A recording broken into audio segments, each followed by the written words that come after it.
Timur Tengah kembali berada di ambang ketegangan besar. Sebuah laporan mengejutkan menyebutkan bahwa markas Amerika Serikat di ibu kota Yordania dilaporkan terkena rudal balistik yang dikaitkan dengan Iran.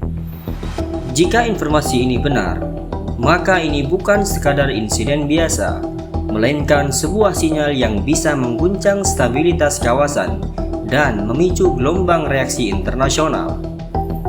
Bayangkan situasinya, di tengah panasnya konflik yang terus memanas di berbagai titik Timur Tengah, sebuah fasilitas yang berkaitan dengan kepentingan Amerika tiba-tiba menjadi sasaran serangan.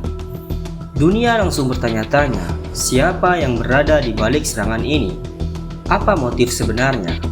Dan yang paling penting, bagaimana respon Amerika Serikat setelah kejadian ini? Ketika rudal balistik digunakan, pesan yang dikirim bukan hanya soal kerusakan fisik. Ini adalah pesan politik, pesan militer, dan pesan strategis yang bisa mengubah perhitungan banyak negara dalam hitungan jam. Ketegangan yang sebelumnya berada di balik layar kini berpotensi muncul ke permukaan dengan dampak yang jauh lebih besar.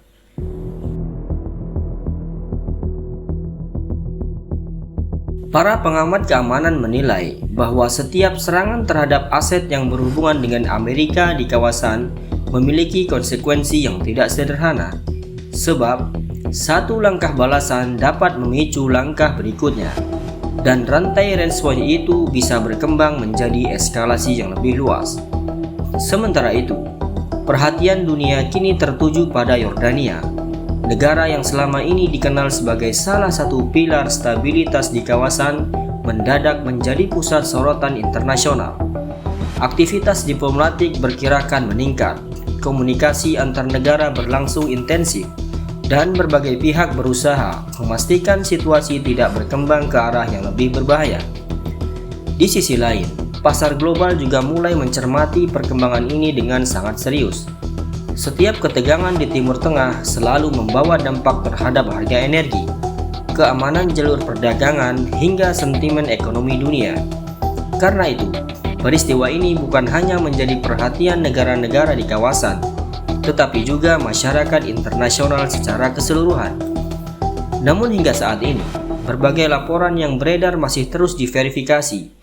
Detail mengenai tingkat kerusakan, korban maupun kronologi lengkap masih menunggu konfirmasi resmi dari pihak terkait.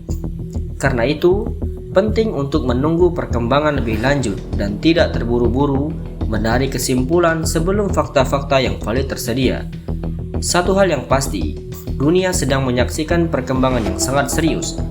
Apakah ini akan menjadi insiden yang segera mereda, atau justru menjadi awal dari babak baru ketegangan di Timur Tengah?